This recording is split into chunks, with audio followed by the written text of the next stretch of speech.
For nearly 2 decades, some of the brightest engineers in the world chased the same dream: building a human-powered airplane to win the £50,000 Kramer Prize.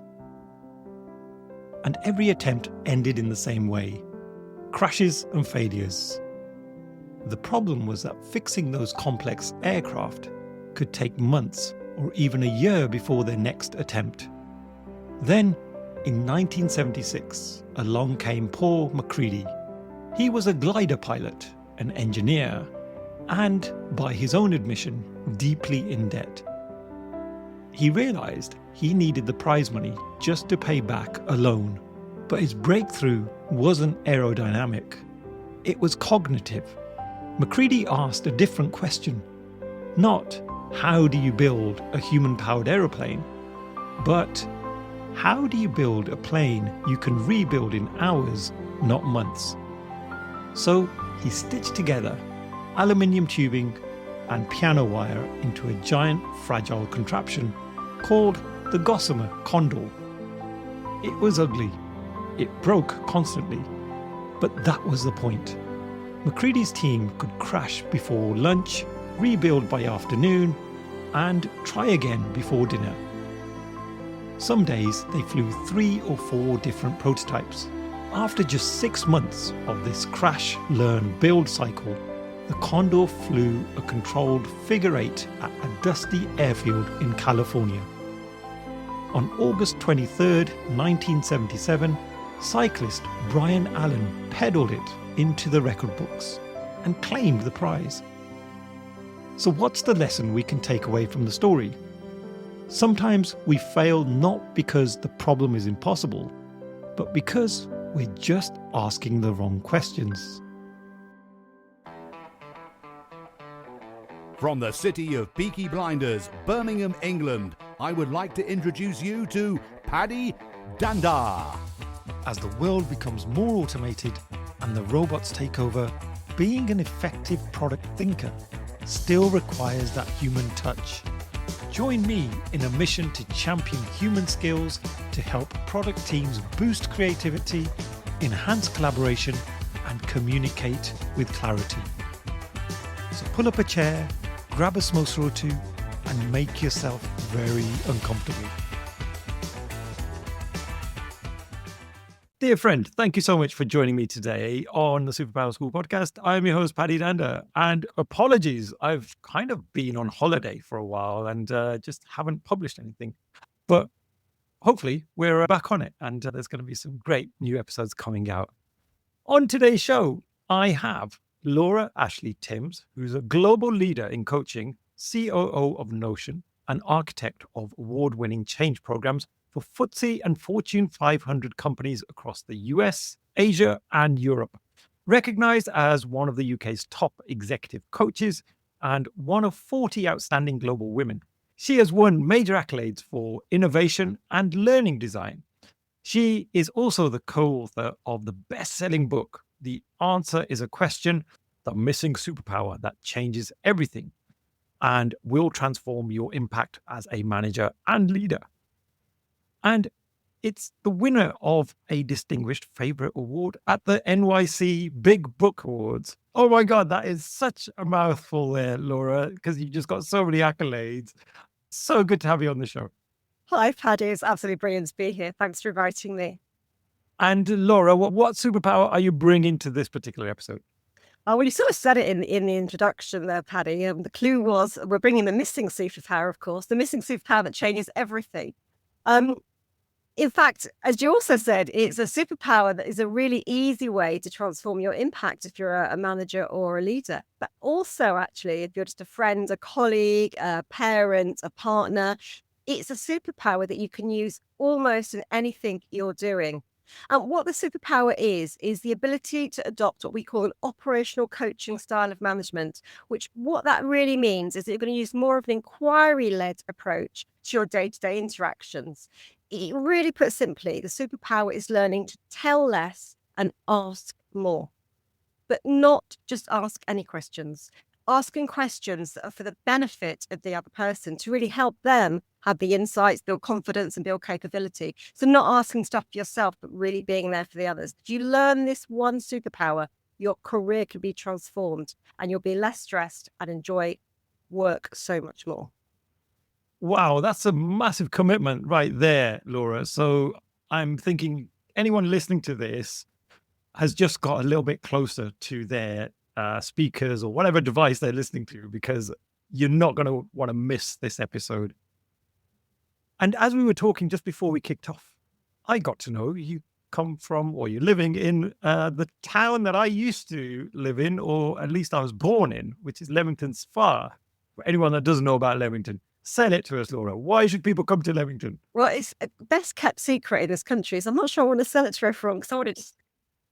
But it actually won a few years ago the happiest town in the country in the UK. So I don't know if you have a global audience or a UK audience, but it's right in the middle of the UK. It's in this golden triangle with beautiful towns around it. We have Stratford-upon-Avon, we have Warwick and Leamington. They're very different towns, but all really close together. And it's just a really positive, happy environment that you can get anywhere in the country in such a little amount of time. So it's a good sized town with lots of activities, but you can be in London in around 20 minutes. You can be up north in a couple of hours. When you go to Leeds or Manchester, you've got airports on your doorstep. It is really accessible. In fact, I am a Londoner. I'm a Cockney by birth. And I was born in the sound of Bow Bells, and I moved back to Bow early in my career when I was living in London, having had a family that spent their life getting out of the East End of London. And it used to take me longer to get from Bow, which was in Zone 2 in central London, to Heathrow Airport than it does from Leamington Spa.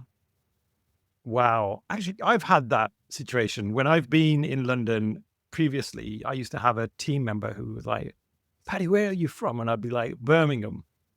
And he was from, I don't know, Southall or somewhere. And I remember him saying once, oh, you're like the offshore team, aren't you? Because, you're not from around here. And I was like, dude, it takes me probably just as long to get in the office as it does for you. But anyway, I think we sometimes forget just how good or bad the public transport is in certain areas. So it can be the same time.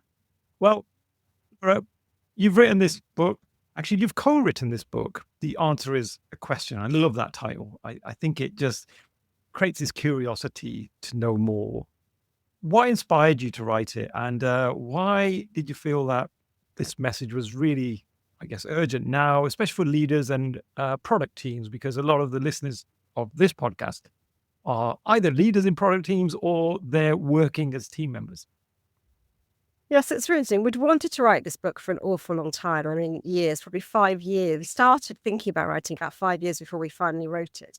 So the real catalyst actually came when we did a big study for the government. The government wanted to know if our methodology and what we did could drive UK productivity, which sounds like a massive ask.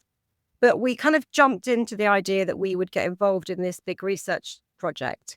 And London School of Economics became our evaluation partner. So you kind of go big or go home moment. And when we completed this project, and maybe we can talk about it a little bit later, but at the end of it, the government, who had obviously invested in trying to get some data out of us and this study, turned around and said, oh, no, you now really have a due diligence, having completed this very important study, to share it. How are you going to share it? How are you going to make it really accessible? But of course, this study had got all of our IP in it, and all of our know-how is all based on our program. And we were like, yeah, but this is ours. And so we had a real coming of, having to really decide what we were going to do. And we decided we were going to write the best possible book. And we ended up in the second draft, not the first draft, putting everything we could into this book to really make it helpful and useful for all managers and leaders, and decided at that moment really that our whole remit of what our business was about was going to change quite dramatically, and that it was much more of having a global mission and less about our personal organization. So we wrote the book to really help managers and leaders everywhere, all over the world, really learn how to move away from this really challenging, stressed life they've got to have a new purpose for their sort of role as a manager. And we very much came from the point of the helping the manager. If you are a manager listening to this, you probably haven't got very much time. You're overwhelmed. You could be stressed. You might have, struggling with disengagement in your team. You've had to really adapt how you manage since the pandemic in terms of hybrid working, having to really understand all your team's life work balances, even your own balance between being in the office, out the office, what's really important to you now, how your values might have changed. We've got to be much more conscious of well-being for our colleagues than we ever used to be. We're managing 5 generations of teams, not just 2 or 3 like we used to, and they've all got really different needs. And most of us are on a million miles from having challenging conversations, if we're being honest. And within all of this, about 82% of us are what we'd call accidental managers. We ended up getting promoted because we were really good at a technical job we were doing, and we were subject matter experts, not because we were really, really excited about looking after the people in our team. With all of that, and you've got all of that stress, we wrote this book to say, right, if this is the reality of where we are, how are we going to change that and really make being a manager fun, enjoyable, and fantastic for the cultures we can create? I was just connecting with a few of the points you were talking about there. I remember as I was a software engineer way, way back, and I had a manager who was also a really good software engineer, but a terrible manager. And I mean, he was a lovely chap, but there was no structure to our one-to-ones. All of the people side of stuff was always done really badly. And it was a clear example of, as you mentioned, some of us, we can be really good at the thing that we're recruited to do, but then the only way to progress is to become a manager, and then you inherit people, and that's a whole different role. And I can just imagine a lot of people out there would be struggling with that, because I don't think many training courses that are offered in corporate, they tell you the logistical stuff, right? Like, here, you must use this template for a one-to-one. This is how you do things. But the mindset aspect and that shift is always missing for me. I think that's really great that you've touched upon that in this book. Yes, absolutely. You're spot on, Paddy, and everything you just said. Some lovely people that we end up working for who are genuinely fantastic at their job. They're absolute subject matter experts, but they're not talented managers. And it's not because they don't want to be or they don't care. They often do. They're doing their best. But if you think about it, we're all Frankenstein managers. We've all come to the role. If we haven't been formally trained and we haven't been shown new techniques and different ways of actually applying some sort of key skills or superpowers, as they're calling them, that can really make an impact, then we're just taking, in the same way Frankenstein, we're taking a book we've read and lugging it on, one bit about that sounds good. Or we've worked for one manager who did do quite a good job, so let's do a bit of what he did. And then you think about the manager you didn't get on, who wasn't so helpful on the people side, Paddy. Let's try and not do that. So we put that on as well as part of our Frankenstein persona. And we just go on a course, we learn a bit more, and we maybe try and remember to do a bit of that. And we're just made up of these bits and pieces of knowledge we've got about what it means to be a manager. So we're all Frankenstein managers, and there's nothing wrong with that. But how do we actually learn the human skills to really engage and make management exciting and fun again? And the book talks about the STAR model. For anyone who hasn't heard of this model, could you tell us what it is and what's the simplest way to start using it? Yeah, so that's a great question. Simplest way, that's a harder question, interestingly. But so what is the STAR model? So within the book, we explore a number of concepts, but one of the most important concepts we explore is a model that we have designed called the STAR model. And the STAR model is a way of helping you apply and utilize operational coaching in the flow of work in the moment, as you're walking down a corridor, as you are chatting to someone, if someone comes to you with an issue or a problem. And we wanted to keep something really, really simple. So the STAR model is made up of 2 halves. The first half, and it's the only coaching model. First thing is, it's the only coaching model in the world that is focused and designed explicitly for the manager and the leader. It's not designed for the coachee. All other coaching models you've come across in the past, whether it's Grow model and every other model you might have come across, are all designed, and they're derivatives of executive coaching models where someone's asking the questions and you're the coach, and then someone else is the coachee, and you've got no relationship with that person. You're meant to be distant. You're meant to hold the coach's agenda. The STAR model recognizes that you have an agenda yourself. You're a manager. So actually, what can you do to change and help how you behave in the moment? So it's not so much about the other person. It's about you and your skills. So the first half of the model is S and T. So it's four steps, really easy to remember. So S is for stop. And this is all about sort of stepping back and remember in the moment to stop your natural instinct of going and helping someone, telling someone what to do. So learn to stop in a split second and then think, T is for think, is this a coachable moment? Is this a situation where I could ask a question instead of telling someone what to do? So S and T is that behavioral change, that shift. And then once you've learned how to, in a split second, as someone comes to you with a problem, learn how to stop and think, which when you get it really quickly, then you can go into the coaching half of the model, which is A, and A stands for ask. So obviously ask is all about powerful questions, but also actively listen. So it's really looking at how you can craft questions for the benefit of others. And we go quite deep into what that means. And then R is for result, because still recognizing that you are a manager or a leader, you can't just have a cozy conversation. There's no outcome, however small. It's not a big goal or any long-term plan we're looking at. It could be a one action that someone's going to take, but how are you going to follow up as a manager or leader of how that went and what's the next step? So STAR is how you spell star. So it's stop, think, ask, and get a result. Oh, brilliant. I love that. I love those simple frameworks that become really, really powerful. The second half, which I didn't answer, is, what's the simplest way of actually using it? And that is harder because it's a behavioral change model. So we're trying to break down habits here. So actually the way of doing it has been quite structured and designed to permanently change people's habits. And we've designed, accredited programs around that so that people can learn in kind of an hour a week, a bit by bit, a few half-hour kind of changes, but consistently over 10 to 12 weeks to really embed and develop these habits. So there are formal programs called Star Coach and Star Manager. The simplest way, though, that is a commitment. The simplest way is we have broken a lot of this down in the book. The answer is a question and created mini missions. It won't obviously get the same result as the full program, but it will help people just start to practice and have a go at utilizing some of these ideas. I was really curious about the think stage because there's a decision point there. You said, is this a moment where you could ask a follow-up question as opposed to giving an answer? How do you decide that? What's the thought process there? It's really good. So we've designed a little decision tree actually around think, is this a coachable moment? The reality is almost all moments are coachable moments, but it's not always appropriate for you to coach at that point. There could be a whole range of reasons. Depending on what industry and sector you're in, you might be in an emergency situation. And in an emergency situation, clearly it's not a coachable moment.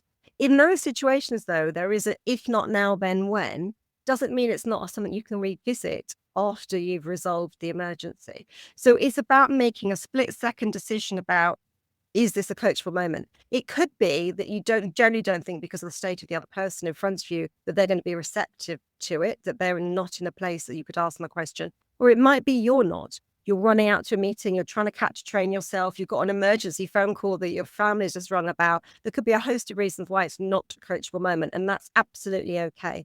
But the reality is, at least probably 80 or 90% of the time, it is a coachable moment. And it's creating the habit to recognize that and act upon it. Oh, brilliant. Thank you for that. Which then brings me on to some scenarios, because I think for me, that's one of the best ways I learn is when I apply something to a scenario that I'm familiar with. So I'm going to pick out a couple here that I often come across. And I think, especially if you're working in that sort of product world, you're more than likely to encounter at least one of these. So the first one is urgent problems. Now, we're all busy people. We've got a shortage of time, always rushing from one meeting to another.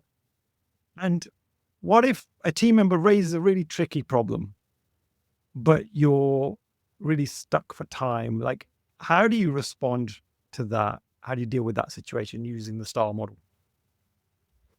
Yeah, that's a really, really great question, Paddy, because our gut response, our habit is to want to give a quick answer. So, if they've raised a difficult problem and we haven't got time, we've just said one of the most biggest challenges for all managers is they haven't got time for this. They're busy, they're stressed, they're overworked.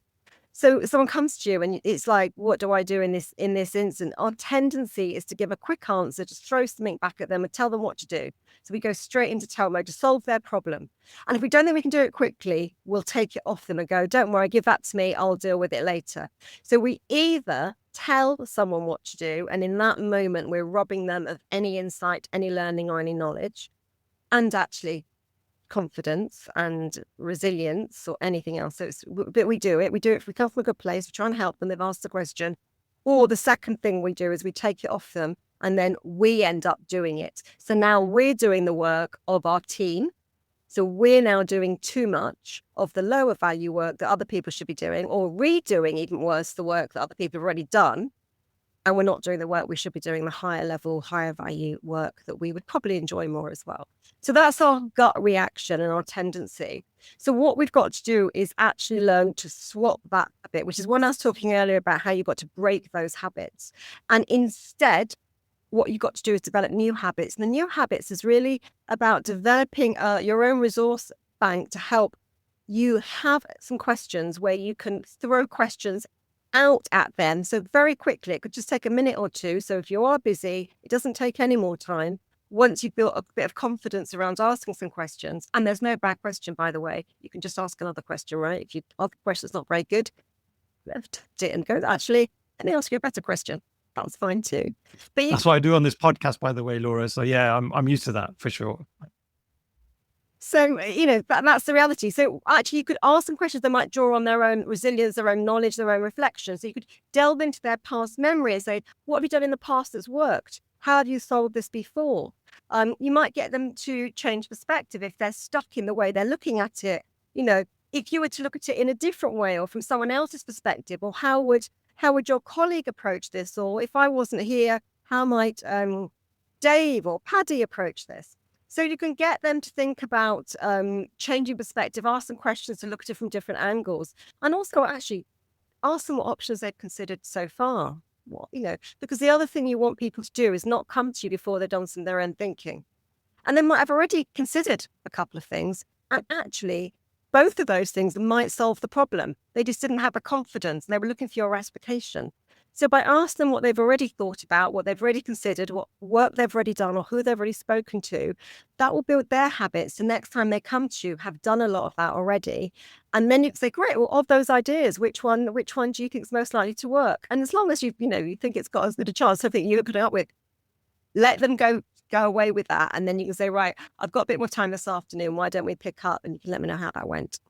Let's pick up at 4:00 today or whatever it is, and just make sure you then do that.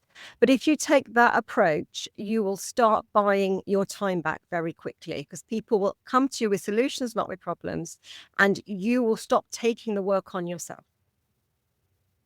I definitely need that in my life. I think this week's just been so manic, and I do feel like I've taken on way more than I should have, having come back off leave for a couple of weeks. So yeah, I was already stacked, and then I've just volunteered to do a whole bunch of more stuff. So definitely need to get the book. Okay, my second scenario is delivering bad news. Now, I know for me, this is one of the toughest things to do, because having jolly conversations, happy conversations, I think I'm okay at. I love those conversations, but it's delivering that bad news. So as a product leader, you've got to deliver bad news to a colleague. And how do you do that without demotivating them? Yeah, what would you say on that? Yeah, so it's interesting, just even the way you're talking and how you set that up, Paddy, and just think about the negativity and the emotion, how emotionally charged that was. You don't like it, you don't want to do it, you want to avoid it. And most of us naturally tend to avoid leaning into a challenging conversation. We're kind of just going to run a mile from it. And that's why it's so important to really build your own confidence and capability of how to have those conversations, so you kind of take the challenge out of the challenging conversation.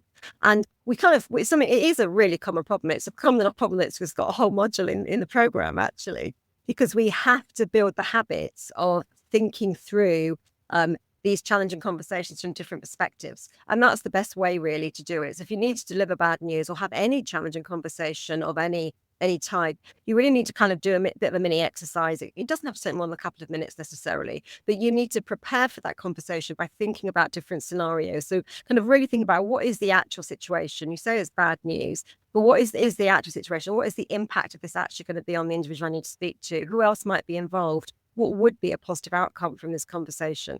So first of all, really think through what is really the situation that you're facing, and then think about, from their perspectives. So take an angle, a lens from their perspective.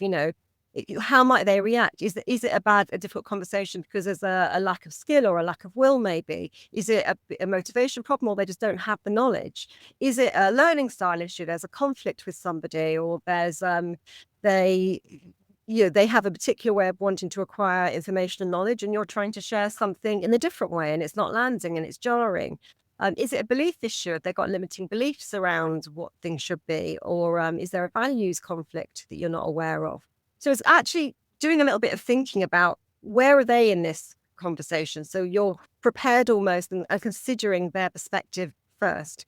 And then think about it from your perspective. What assumptions are you making? We can all be very quick to make assumptions. It might not be a difficult conversation at all. That bad news might be good news for them. Had you even thought about the perspective of what their assumption might be?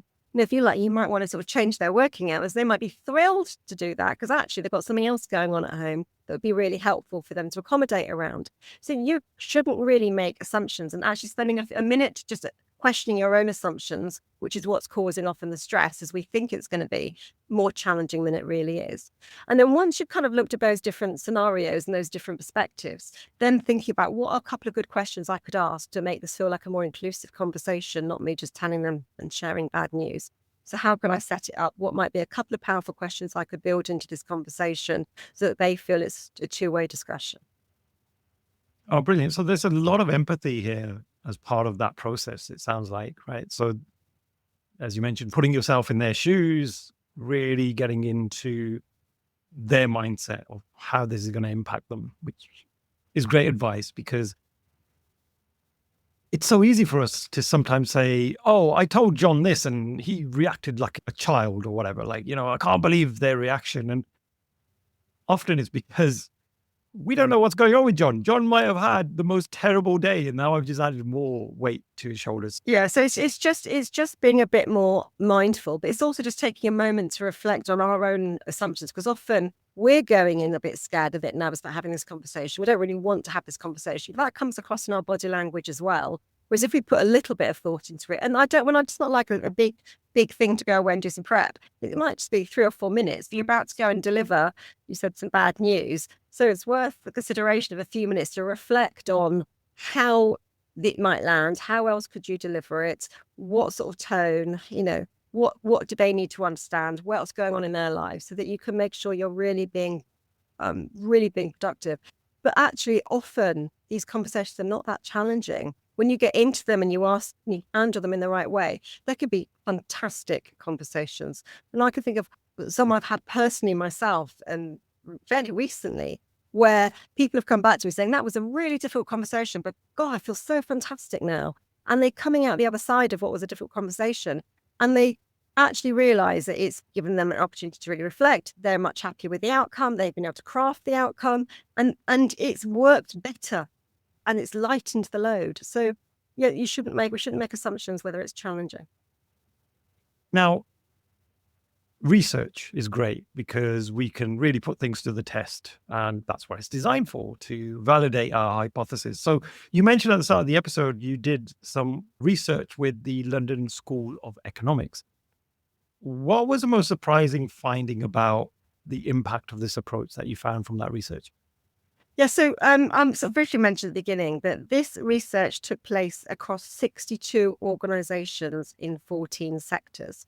And the research was based on managers in those organizations going through 20 modules of the Star Manager program, which is kind of the program that the book's based around.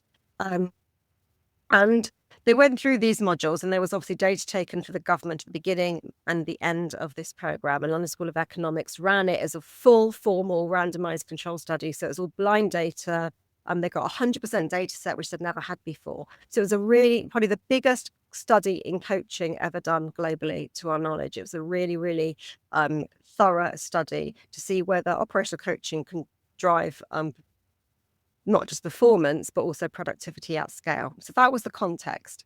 When we got to the results, I guess what was most surprising, there was a few things that were really surprising and lots of fantastic outcomes. But what was most surprising was the government's response to it. When the data was presented back, which had all levels of managers, which had C-suite board members right down to aspiring and first-line managers on this program, which had every age group from, every one of 5 generations was represented. We'd had large companies or small companies in the study, and we'd had kind of new startups and very established organizations. It had, and also ethnic balance and gender balance. So it'd been really robust population sample. And the government said when they saw the data, this isn't possible. It's not possible that this has worked for everyone. So can you please cut the data again? And can you take out the big companies, take out the senior leaders, take out the junior leaders, and let's really understand where this is helpful as a concept.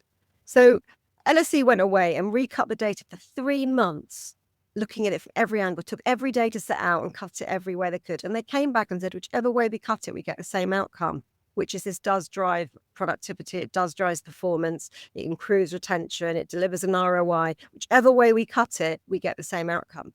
And the government said, it's just not possible. It's just too good to be true, that we don't believe you. So the government gave it to their statisticians in the government, who spent another 3 months cutting the data. And then 3 months later, they came back and said, okay, it's robust, it's universal.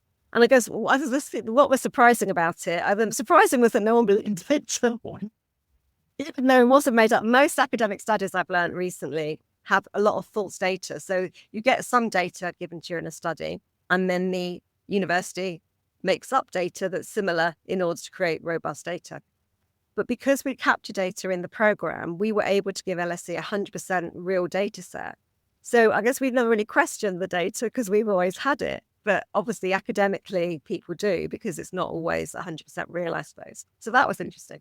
But I think what was really interesting for me is we'd always assumed it was universal because we've obviously been running elements and programs in different ways for many, many years. But the fact that you can have a skill, a superpower, because it is a superpower, that is equally valuable if you're an aspiring manager, if you're a first-line manager, if you're a senior leader, or if you're running an organization, and gives you a common language and a common way of being as you evolve through your career, I think was really fantastic to have that underlined. I think it's surprising that, that it was, that no one believed it. But I think what's fantastic is it is kind of that baseline skill that if we all had could really make a massive difference to everyone personally, but also to everyone in a team, everyone in an organization. Oh, wow. That's just blown my mind. I mean, how can someone question the data and run it through their own team and then come back again and go, wow, this is even robust, right? It's been tested every which way. So this is real. When we talk about, so people always say it's too good to be true, but it is real. It is the data, the results are fantastic, but it is also really real. I'm going to say, just run it through ChatGPT and you'll find out the truth. Anyway, no, we won't go there. Well, I think it tells you quite a lot, right? It's actually quite good at number crunching, so it probably isn't too bad. Now, if somebody out there is applying this approach, this questioning style and this mindset, how can they measure if this is actually improving collaboration, decision-making, and sort of delivery outcomes? Like, how can an individual prove that it's working? Yeah, I think at organization level, there's lots of data we can evidence and share of increasing management capability. At individual level, there's a few things that happen that are really, really important. The first thing is you will automatically start feeling less stressed, because one of the big shifts you make as a manager when you kind of build this capability and this superpower is that we talked about doing too much at the beginning. So you stop taking on a lot of the doing. So you do a lot less doing, and that buys you time for more coaching and leading. But when you're doing that coaching and leading, you're spending less time doing that than you were spending the doing overall, because your team are now stepping up and doing more. So one of the first things people report getting back is about a day a week back. So if someone's a full-time employee, they'll get roughly 1 day a week back, 20% of their time to work on high value tasks or things they really want to do, things they enjoy more.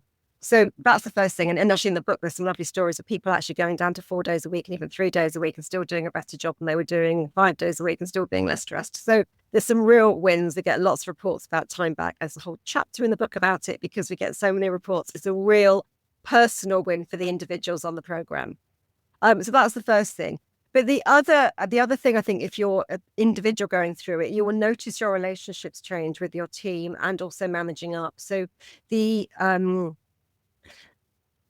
people will want to start working with you and for you. You will start realizing that you're building talent around you, that they're taking on more, that people have, your team is suddenly noticed for being a higher performing team. Your colleagues will be coming up with more ideas. Your team will they'll be more innovative, more collaborative, more creative. You'll be using questions. We've had some organizations that say, we've changed the way we run a meeting. We start every meeting now by actually saying, what was a better question to address in this? What questions would be asked in this meeting to get a better outcome? So we start utilizing the concept of questions to have more innovation. You'll get better wins. You'll have better client relationships. We get so many sales teams talk about the impact on their client relationships and, suddenly turning around a big contract they weren't expecting to get. So certainly things like innovation, collaboration, and a bit more, it's just more fun. You enjoy your work more as well. So there's some of the easy things, but certainly at organizational level, if you're a more senior leader listening to this, it'll be things like retention, overall increase in management capability, and actually tangible ROI, because we capture in the system when you're going through the program examples of what you've done differently and the impact on productivity or engagement, on cost savings, on revenue generation, and that all adds to quite a big ROI. Will AI change anything in this space, do you think? I think it will change a lot in this space, because I think the whole idea of accidental managers is based on us being subject matter experts and getting promoted because we were good at something. The reality is, in the next couple of years, we used to get promoted for our knowledge, and we could hold knowledge as the things that people paid us our money for. AI is going to take that knowledge. Most of us are going to have that knowledge. Like you just joked, I can just go into ChatGPT and they can do what the London School of Economics, one of the top universities in the world, could do, can't it? The reality is, there's a lot of our jobs. If mine's spending my time as a manager and doing the logistical planning and the project planning and the, workforce management, and not doing the actually how am I developing and really empowering my colleagues, that half of their job can be done by AI. And in a few years' time, that'll be automated, or even a few weeks, the way things are moving right now. So the reality is, so much of what we perceive to be management and leadership is going to not be valued because it will become a commodity. What's left is the human side of our role. It's the underdeveloped human side of our role. Is how are we going to become known to be that leader and manager that absolutely knows how to create fantastic teams, how we can get the most out of our talent, how we can inspire our talent and engage our talent to contribute more higher level thinking to the organizations and actually create these fantastic workplace cultures. And so for me, AI is going to devalue what we currently think is high value in management leadership, and operational coaching and some of those more human-based skills are going to become more important, and what's going to set you apart as a leader and manager. I don't think too many people would be disappointed with that, hopefully, because I would have thought that's the way it should have been in the first place. But we somehow slipped into this other trap of just rewarding people for their knowledge. But that's another conversation, I think, and a whole new podcast is there. Absolutely. Now, as we've been talking, I was thinking about my kids, my family, and I have some really tricky conversations with all of those folks. Can this approach be applied in your personal life outside of work? And if so, what kind of results have you seen? So I mentioned earlier, we have the people capturing successes as they're going through the missions in the program. And so we always assume these would be pretty much fairly work-based missions because that's what the program is based around. We get so many people write to us with personal stories about how it's impacted their relationships at work and the relationships at home. And so I've got a couple I could just read out to you, which are just come in recently. So one person wrote, Star Coach, it's been a fantastic experience for me. I can honestly say it's changed how I work. Most notably, the program has unexpectedly enhanced my personal life, specifically my relationship with my son, who has undiagnosed ADHD and autism traits. By adopting a new approach at home, our environment is calmer, we are happier, we concentrate on the positives, and these changes have greatly benefited my partner and daughter as well. Star has enriched my life in more ways than just work, and I can never unlearn this stuff. I mean, getting stuff like that lights us up. And one of my favorites that we put in the book actually is, my wife had a tricky problem with an old friend. Rather than responding by giving advice, which is my default, recognize that, I reflected on the situation and asked more insightful questions about how she felt and what she thought she might do about the situation that was obviously playing on her mind. Financial value, 0. Happier wife, priceless. There's another story in the book from actually a merchant banker who talked about how it's completely transformed the relationship with his son, who he had a very challenging relationship with. So these are everywhere. So we put some in the book as well because it's so important, but we get them daily into us, and some, really tackling some big issues like bereavement and helping with some really challenging family moments, but lots and lots of benefits to relationships at home as well as at work. Wow, that's incredible. I love those stories. And I can only imagine, seeing that sort of feedback coming back, and as an author, just how that would make you feel. So, yeah, well done. Well done. That's just awesome. My last question to finish off is my fun question I ask every guest. So, Laura, if I could give you any superpower to abolish something in the world of work, something that really knocks you, something that frustrates you, what would that be and why? Well, if I had a magic wand and I could get rid of one thing at work, it would be the line manager lottery. And the line manager lottery, the lottery, it's when you have a great line manager one day and you're really inspired, and then they get promoted or they move company and you get a new manager, and then within months you're leaving the job because you just don't want to go to work anymore. That needs to end. We can't live a life of where, depending on who our manager is, makes us happy or sad. So I want to abolish that, please. And I want instead have a world where we create epic workplace cultures, where we have engaging, productive, inclusive, and collaborative workplace cultures where we all want to be, and it's really, really fun to be. And we believe we can have that if we can repurpose management to have operational coaching at its heart as a management style, and have worlds powered by star managers using STAR to create better workplaces. Oh, brilliant. I actually once quit a job or resigned because of a bad manager, but then unresigned a day later because I found an amazing manager and they convinced me to unresign. So I think that's a great idea. Let's do that. It would cut out so much. So I've resigned to get away from a bad manager, and it was my favorite job I was ever in that I resigned from because of that. So, I love the company, but I just couldn't work in a toxic environment anymore. And so it happens to all of us. Actually, over 50% of us leave our jobs to get away from a bad line manager. It's almost half of the population of working people have done it at some point. They should term that as company divorce or something, and they should have company divorce rates that they track organizations by, right? Wouldn't that be a great stat to be able to see on Glassdoors or one of these websites where you can check up on the sort of feedback? I love it. Right. Well, Laura, just before we finish off, what's the name of the book, just in case anybody's forgotten? And also, what is your website? And we will post a whole bunch of links in the show notes as well so that people can purchase the book. Fantastic. So the book's called The Answer is a Question, the missing superpower that changes everything and will transform your impact as a manager and leader. If you want to get hold of me, I am the only Laura Ashley Timms on LinkedIn, I believe. The website to learn more about the book is about the program is starmanager.global, and the book is theanswerisaquestion.com. Oh, brilliant. Well, Laura, honestly, it's been fantastic. I've learned a lot. I feel a lot wiser than I was right at the start. I'm going to actually implement some of these tips over the weekend, and we'll see how we go. But no, thank you so much once again. It was a pleasure. Thanks for having me on the show. It's the end of another episode. Thank you so much for listening. Please do connect with me via LinkedIn and drop me a message and let me know your favourite takeaways from the episode. Also, don't forget to subscribe to the Superpower School newsletter so that you can be notified of all future episodes.